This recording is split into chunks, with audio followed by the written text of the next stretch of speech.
Welcome once again to Sunstars with astro Bharat. आज मैं मेरा फेवरेट टॉपिक आपके साथ डिस्कस करूंगा विच इज़ मेडिकल एस्ट्रोलॉजी। और मैंने अब तक जितना भी सीखा है मेडिकल एस्ट्रोलॉजी में, all the credit goes to Bhasin साहब एंड यूपी गोयल साहब। उनका वर्क फिनोमिनल है। आप देखिए कि डॉक्टर्स को बहुत सारा डायग्नोसिस कराना पड़ता है, देन वो बताते हैं कि लाइफ में प्रॉब्लम क्या है, कैसे ट्रीटमेंट होगा।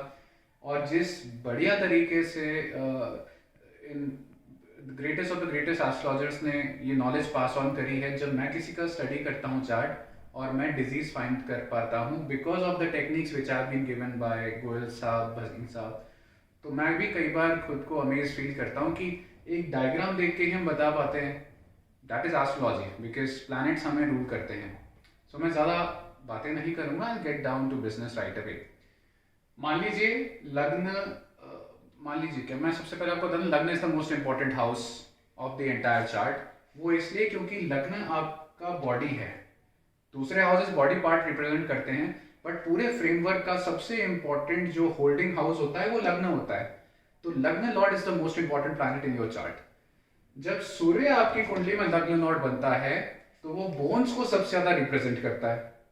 सिमिलरली चंद्र जब आपका लग्न लॉर्ड बनता है कर्क लगन के लिए, तो जो चंद्र है वो ब्लड को रिप्रेजेंट करता है। मंगल ऐसे ही मेष लगन के लिए या स्कॉर्पियो लगन के लिए मसल्स को डिनोट करेगा। और यहाँ पे जैसे मैंने बता दिया, वीनस इज यूरिन या फिर सीमेन। मरकरी से हम स्किन को देखते हैं, जुपिटर से हम फैट को और लिवर को देख पाते हैं, शनि से हम नर्व्स को देख पाते हैं। जब ये प्लैनेट्स लग्न लॉर्ड बनते हैं तो इन चीजों के वो ज्यादा सिग्निफिकेट और स्ट्रॉन्ग सिग्निफिकेशंस में आ जाते हैं। तो नेचुरल सी बात है, जब इन लॉर्ड्स को प्रॉब्लम आएगी यानी इन प्लैनेट्स को प्रॉब्लम आएगी तो इन पार्ट से कनेक्टेड या इन चीजों से कनेक्टेड लाइफ में आपको प्रॉब्लम आएगी। मान लीजिए आपका सन का सूर्य लगन है विच इज लियो, और सूर्य आपका मान लीजिए 6th हाउस ऑफ डिजीज में चला गया। अब ये सूर्य कहीं और भी हो सकता है, बट मैंने 6th हाउस में इसलिए लिया स्पेशली क्योंकि it is the house of disease. और मान लीजिए इस सूर्य को शनि देख रहा है। पहली बात, अगर आपका लियो लगन होगा तो वैसे भी 6th हाउस में शनि की राशि आएगी, और शनि ऐसे केस में डिजीज का कारक तो है ही because it is the 6th lord, but Shani एक नेचुरल रोग कारक भी होता है। क्योंकि जब आपको डिजीज होता है या हिंदी में कहीं तो रोग होता है, तो आपको ऐसा फील होता है that you are being punished. और पनिश कौन करता है? शनि पनिशेस, बिकॉज उसके पास पास्ट लाइफ का आपका पूरा डेटा होता है बेस्ड ऑन विच चाहे आपके कुछ बुरे कर्म हो उसकी वजह से कोई बैड रिजल्ट्स आपको मिलते हैं। सो शनि के पास वैसे भी नेचुरल डोमेन होता है डिजीज का, एंड यहाँ पे 6th लॉर्ड है। ऐसे केस में जब लग्न लॉर्ड 6th हाउस में चला जाएगा शनि के हाउस में, और शनि ही उसको एफ्लिक्ट कर रहा है, तो इस पर्सन को लाइफ में बोन्स की प्रॉब्लम जरूर कभी ना कभी आएगी। अब ये तो हो गई बात लगन की। अगर आपकी कुंडली में सिंह राशि कहीं पे भी है तो वो उस रिलेटिव का लगन बन गया। तो अगर ऐसे केस में सूर्य एफ्लिक्टेड हो जाता है, और देखेंगे कि आप उस पर्सन की राशि, उस पर्सन मान लीजिए 9th हाउस में आपकी लियो लगन है एंड सूर्य एफ्लिक्टेड हो गया, तो आप कह सकते हैं कि फादर को कभी ना कभी बोन्स की प्रॉब्लम जरूर आएगी। किसी का मान लीजिए Venus is the lagna lord और वीनस एफ्लिक्टेड है, तो क्या प्रॉब्लम आ सकती है? Lagna lord is representing urine and semen, so इस पर्सन को यूरिन और सीमेन से कनेक्टेड प्रॉब्लम आ सकती है। ये तो मैंने आपको बता दिया पॉइंट नंबर 1 विच इज लगन। अगर लग्न लॉर्ड कोई प्लैनेट है तो कौन सी डिजीज हो सकती है, कौन सी प्रॉब्लम आ सकती है। Point number 2, debilitation. आप मान लीजिए कि कोई भी प्लैनेट डेबिलिटेटेड होता है तो वो कौन सी प्रॉब्लम ला सकता है डिजीज से कनेक्टेड, ये मैं आपको बता देता हूं। एक चीज जान लीजिए, जब भी कोई प्लैनेट नीच का होता है तो वो जहां पर भी बैठता है वहां पे कोई ना कोई प्रॉब्लम लाएगा। जैसे अगर लगन मान लीजिए मेष लगन हो तो 4th हाउस में मंगल जाएगा, तब जाके नीच का होगा। लग्न का लॉर्ड मंगल हो गया, वो 4th हाउस में गया। 4th हाउस आपका चेस्ट सेक्शन रिप्रेजेंट करता है, लंग्स को रिप्रेजेंट करता है। ऐसा मंगल बिकॉज ऑफ डेबिलिटेशन चेस्ट में या लंग्स में प्रॉब्लम लाएगा। अब मान लीजिए कि आपका मेष लगन नहीं है, बट मार्स कहीं ना कहीं तो लॉर्ड होगा, 1 नंबर राशि कहीं ना कहीं आएगी। तो अगर मार्स डेबिलिटेटेड है बट वो लग्न लॉर्ड नहीं है, किसी और हाउस का लॉर्ड है, तो उस हाउस से कनेक्टेड पर्सन को उसके चेस्ट या लंग्स में प्रॉब्लम जरूर आ सकती है। और क्योंकि मंगल जो सिग्निफिकेटर होता है मसल्स का होता है, तो आप जान सकते हैं कि उस रिलेटिव को मसल से भी कनेक्टेड प्रॉब्लम आ सकती है। बट हम रिलेटिव पे फोकस नहीं कर रहे हैं, हम आप पे फोकस कर रहे हैं। इस चार्ट में मंगल किसका लॉर्ड है? आपका लॉर्ड है, तो आपको मसल से कनेक्टेड प्रॉब्लम आ सकती है। But second point was debilitation, तो will talks exclusively about debilitation. लग्न लॉर्ड मंगल अगर फोर्थ हाउस में डेबिलिटेटेड है तो चेस्ट का प्रॉब्लम आएगा, क्योंकि फोर्थ हाउस में चेस्ट रिप्रेजेंट होता है, लंग्स रिप्रेजेंट होते हैं। यही अगर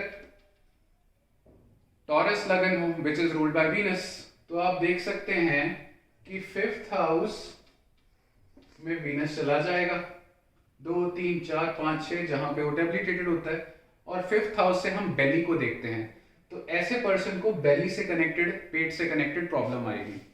अब मान लीजिए जेमिनाई लगन हो, अब डेबिलिटेटेड मरकरी कहां होता है? It is in the 10th house. 10th house से हम नीच देखते हैं, तो इस पर्सन को जिसका लग्न लॉर्ड 10th में चला गया, वहां पे नीच का हो रहा है, तो 10th हाउस के सिग्निफिकेशंस में प्रॉब्लम आएगी विच इज द नीज। अब आप ये देख लीजिए कि अगर फोर्थ राशि यहां पर आ जाए लगन में which is ruled by moon, 4 5 6 7 8, चंद्र जो डेबिलिटेटेड होता है वो स्कॉर्पियो राशि में होता है, तो जब लग्न लॉर्ड चंद्र होके फिफ्थ हाउस में जाएगा स्कॉर्पियो, ऐसे पर्सन को भी पेट से संबंधित प्रॉब्लम्स आएंगी। लियो का मैं आपको ऑलरेडी बता चुका हूं, अगर 6 नंबर राशि यहां पे आ जाए विच इज वर्गो, और 7th हाउस में 12 नंबर राशि यहां पे मरकरी हो जो कि इसका डेबिलिटेटेड राशि है, तो 7th house shows private parts में प्रॉब्लम आएगी। अगर मान लीजिए लगन में आपका वीनस रूल्ड साइन हो 7 नंबर लिब्रा, वर्गो में वीनस डेबिलिटेटेड होता है which is 12th house. 12th house से हम फीट को देखते हैं, तो ऐसे पर्सन को फीट में प्रॉब्लम आएगी। अगर मान लीजिए लग्न में मंगल की राशि हो स्कॉर्पियो,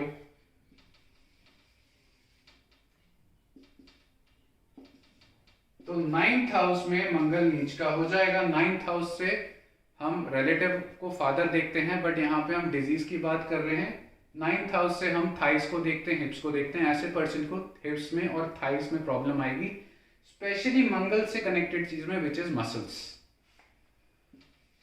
अब यहां पे मान लीजिए 9 नंबर जुपिटर की राशि हो, तो 2nd हाउस में जाके वो डेबिलिटेटेड होता है। 2nd हाउस होता है फेस, थ्रोट से कनेक्टेड और फेस से कनेक्टेड डिजीजेस या तकलीफें इस पर्सन को आ सकती हैं।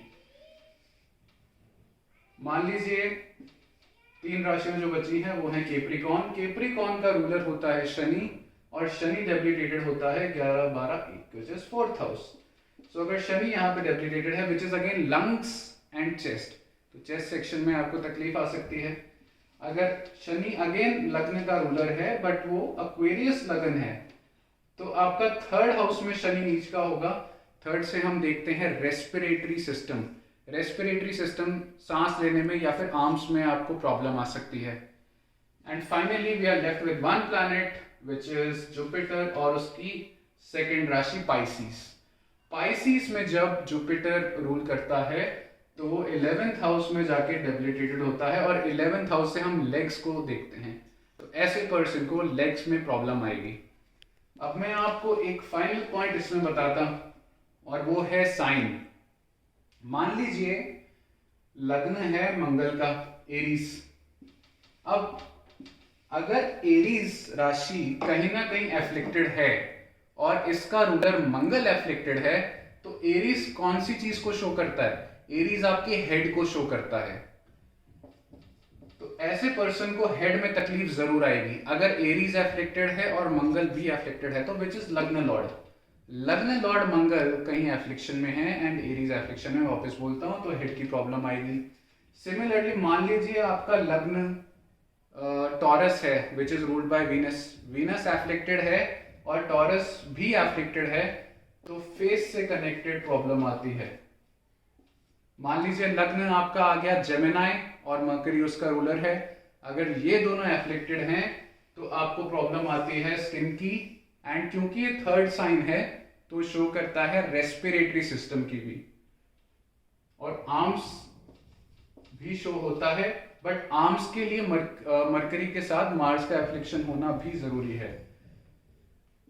मान लीजिए किसी का लगन चंद्र है, चंद्र विच इज आपका ब्लड शो करता है, बट इस केस में हम राशि को फोकस कर रहे हैं, तो अगर कर्क राशि एफ्लिक्टेड है और मून एफ्लिक्टेड है तो आपके चेस्ट सेक्शन एंड लंग्स में प्रॉब्लम आएगी। लियो अगर एफ्लिक्टेड और सूर्य एफ्लिक्टेड है तो पेट की समस्या, बेली। अगर वर्गो एफ्लिक्टेड है और मरकरी एफ्लिक्टेड है, वर्गो बीइंग इन द लगन, तो इंटेस्टाइन में प्रॉब्लम आएगी। अगर लिब्रा लगन है और वीनस भी एफ्लिक्टेड है, लिब्रा भी एफ्लिक्टेड है, तो प्राइवेट पार्ट्स में आएगा। अगर आपका स्कॉर्पियो लगन है और मार्स एफ्लिक्टेड है तो स्क्रोटम में प्रॉब्लम आती है, जो कि अगेन प्राइवेट पार्ट से कनेक्टेड है। अगर आपका लगन सैजिटेरियस है और सैजिटेरियस के साथ साथ जुपिटर भी कहीं भी एफ्लिक्टेड है तो सैजिटेरियस में प्रॉब्लम आएगी। Sagittarius is ruling thighs and hip section. Capricorn is ruled by Saturn, Capricorn अगर लगन में है और सैटर्न भी एफ्लिक्टेड है केप्रिकॉन के साथ कहीं भी हो तो ये शो करता है कि नीज में प्रॉब्लम आएगी। सिमिलरली अगर हम एक्वेरियस को लें तो लेग्स में प्रॉब्लम आएगी, एंड पाइसिस को लें तो फीट में प्रॉब्लम आएगी। तो मैंने आपको 3 तरीके बताए which I have learned after studying lot of books of Bhasin साहब एंड गोयल साहब। प्रैक्टिकली मैंने अप्लाई भी करा and it works wonders.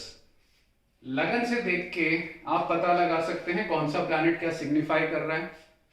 Debilitation से देख सकते हैं कि कौन से बॉडी पार्ट में प्रॉब्लम आ रही है, और साइन से देख सकते हैं कि एडिशनल कौन सी चीज़ों में प्रॉब्लम आ रही है, जैसे मैंने आपको फाइनल पॉइंट्स में बताया।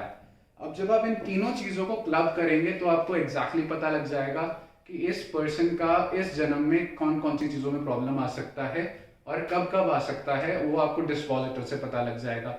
If it is a fast moving planet तो बहुत जल्दी महसूस होगा, whereas if the dispositor is a slow moving planet तो थोड़ा टाइम लगेगा, बट ओल्ड एज में वो प्रॉब्लम आएगी।